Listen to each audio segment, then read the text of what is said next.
বোয়াল মাছের অনেক রকম প্রিপারেশনই তো তোমরা খেয়েছো, কিন্তু বেগুন দিয়ে বোয়াল মাছের যে রান্নাটা গরম গরম ভাতের সঙ্গে খাওয়ার যে টেস্ট তোমাদের আমি কি বলবো।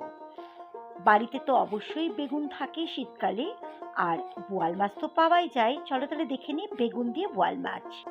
৪ পিস বোয়াল মাছকে প্রথমে আমি একটু লেবু আর একটু লবণ দিয়ে ভিজিয়ে রেখেছিলাম। এর ফলে বোয়াল মাছের যে আষ্টে গন্ধটা ছিল সেটা চলে গেছে। তারপরে আমি সামান্য একটু হলুদ আর সামান্য একটু লবণ দিয়ে ভালো করে ম্যারিনেট করে নেব।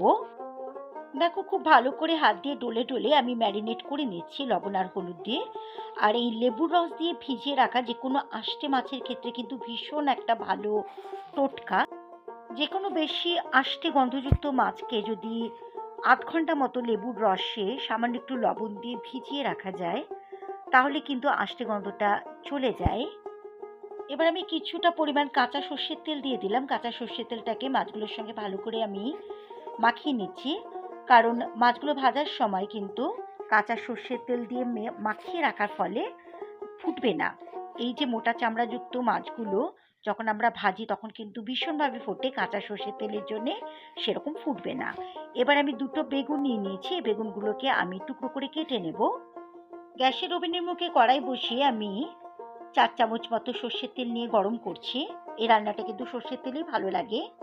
গরম তেলটাকে খুন্তি দিয়ে আমি কড়াইয়ের চারদিকে লাগিয়ে নিচ্ছি, যাতে মাছ ভাজার সময় লেগে না যায় কড়াইয়ের গায়ে। গ্যাসের ফ্লেমটাকে হাইয়ে দিয়ে আমি যে বেগুন দুটোকে এরকম ছোট ছোট লম্বা পিস করে কেটে রেখেছিলাম সেগুলো ভেজে নেব ভালো করে লাল লাল করে। তবে এর মধ্যে কোনো হলুদ কিংবা লবণ দেব না, কারণ লবণ দিলে কিন্তু বেগুনগুলো একদম নরম হয়ে যাবে, তখন খেতে ভালো লাগবে না। বেগুনগুলো লাল লাল করে ভাজা হয়ে গেছে। এবার আমি তেল ছড়িয়ে অন্য একটা পাত্রে তুলে নিচ্ছি। এবার ওই গরম তেলের মধ্যে আমি মাছগুলো ভেজে নেব, তাই ৪ পিস মাছই আমি দিয়ে দিলাম গরম তেলের মধ্যে। তবে গ্যাসের ফ্লেমটাকে আমি একটু মিডিয়াম টু লোয়ে ভাজবো। যদিও আমি মাছগুলোকে কাঁচা সর্ষের তেলে ৮ ঘন্টা ভিজিয়ে রেখেছিলাম বা মাখিয়ে রেখেছিলাম, কিন্তু বোয়াল মাছ বিশ্বাস নেই, তাই আমি ১ মিনিটের জন্য ঢাকনা দিয়ে দিলাম মাছগুলোর ওপর। ঠিক ১ মিনিট বাদে আমি ঢাকনাটা খুলে দিলাম আর মাছগুলোকে আমি উল্টে দিচ্ছি। তবে এই ঢাকনাটাকে আমি ঢালের মতো রেখেছি, দেখো, যেহেতু বোয়াল মাছ ভীষণ ফোটে, তাই আমার ভীষণ ভয়। মাছগুলো উল্টে দিয়ে আরও ১ মিনিট মতো আমি নাড়াচাড়া করবো না। আবার আমি আরও ১ মিনিটের জন্য ঢাকনা দিয়ে দিলাম। আরও ১ মিনিট বাদে আমি ঢাকনাটা খুলে দিলাম। দেখো, দুটো পিঠই লাল লাল করে ভাজা হয়েছে, তবে খুব কড়া আমি ভাজবো না। এরকমভাবে উল্টে পাল্টে হালকা লাল করে আমি ভেজে নিলাম। এবার আমি ভাজা মাছগুলো তেল ঝরিয়ে অন্য একটা পাত্রে তুলে নিচ্ছি। গ্যাসের ফ্লেমটাকে লোয়ে দিয়ে আমি 1/2 চামচ মতো গোটা জিরে ফোড়নে দিয়ে দিলাম। ফোড়ন থেকে সুগন্ধ বেরোলে আমি 3টে মিডিয়াম সাইজের পেঁয়াজকে এরকম সরু সরু লম্বা করে কেটে নিয়েছিলাম, সেগুলো হালকা লাল করে ভেজে নেব তেলের মধ্যে। পেঁয়াজগুলো কালার চেঞ্জ হয়ে গেছে, হালকা হালকা লাল হয়ে গেছে। এবার আমি গ্যাসের ফ্লেমটাকে লোয়ে রেখে 1 চামচ আদা রসুন বাটা দিয়ে দিলাম। দিয়ে আদা রসুন বাটাটাকে খুব ভালো করে কষিয়ে নেব যতক্ষণ না আদা রসুনের কাঁচা গন্ধ চলে যায়। আদা রসুনের কাঁচা গন্ধ চলে গেছে। এবার আমি সামান্য একটু জল দিয়ে দিলাম, যাতে গুঁড়ো মশলা যেগুলো আমি ইউজ করব সেগুলো যাতে পুড়ে না যায়। 1 চা চামচ মতো আমি ধনে গুঁড়ো দিয়ে দিলাম। 1 চা চামচ মতো লাল লঙ্কার গুঁড়ো দিলাম। 1 চা চামচ মতো হলুদের গুঁড়ো দিলাম। এবার লো ফ্লেমে সমস্ত গুঁড়ো মশলাগুলোকে আমি খুব ভালো করে কষিয়ে নেব 2 মিনিট ধরে।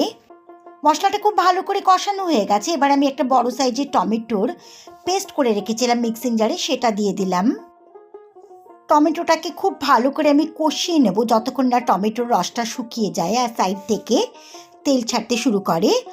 আর আমি টমেটো বাটাটাকে কষাতে কষাতে 1 চা চামচ মতো লবণ দিয়ে দিলাম। টমেটোটা খুব ভালো করে আমি কষিয়ে নিয়েছি। দেখো, সাইড থেকে তেল ছাড়তে শুরু করেছে আর টমেটোর রসটাও শুকিয়ে গেছে। এবার আমি একটা মিডিয়াম গ্লাসের সমান জল এর মধ্যে অ্যাড করে দিলাম, দিয়ে জলটাকে মশলার সঙ্গে মিশিয়ে দিচ্ছি। ঝোলটা ফুটে উঠলে ভেজে রাখা মাছগুলো আমি ঝোলের মধ্যে দিয়ে দিচ্ছি। আর দিচ্ছি মোটামুটি 5টা মতো ছেঁড়া কাঁচা লঙ্কা। ঝালটা তোমাদের স্বাদ অনুসারে দিয়ে দিও। কাঁচা লঙ্কাগুলো মিশিয়ে দিলাম আমি ঝোলের সঙ্গে। এবার আমি 6 মিনিটের জন্য ঢাকনা দিয়ে দিলাম গ্যাসের ফ্লেমটাকে মিডিয়ামে করে। ঠিক 6 মিনিট বাদে আমি ঢাকনাটা খুলে দিলাম। দেখো মাছগুলো সুসিদ্ধ হয়ে গেছে আর ঝোলটাও কিন্তু কমে এসছে। এই রান্নাটা কিন্তু একদম ঝোলঝোলে হবে না, একটু গ্রেভিটা ঘন হবে। এবার আমি গ্যাসের ফ্লেমটাকে একদম হাই দিয়ে ভেজে রাখা বেগুনগুলো দিয়ে দিলাম ঝোলের মধ্যে। ভাজা বেগুনগুলোকে আমি একটু ডুবিয়ে দিচ্ছি খুন্তি দিয়ে ঝোলের মধ্যে। 30-40 সেকেন্ড মতো বেগুনগুলোকে আমি নাড়াচাড়া করে নিলাম ঝোলের মধ্যে। এবার আমি ভেজে রাখা জিরে গুঁড়ো, যেটা আমি 1 চামচ গোটা জিরে শুকনো কড়াতে নেড়ে তারপর আমি গুঁড়ো করে নিয়েছিলাম, সেটা দিয়ে দিলাম। ভাজা জিরে গুঁড়োটাকে ঝোলের মধ্যে আমি মিশিয়ে দিলাম।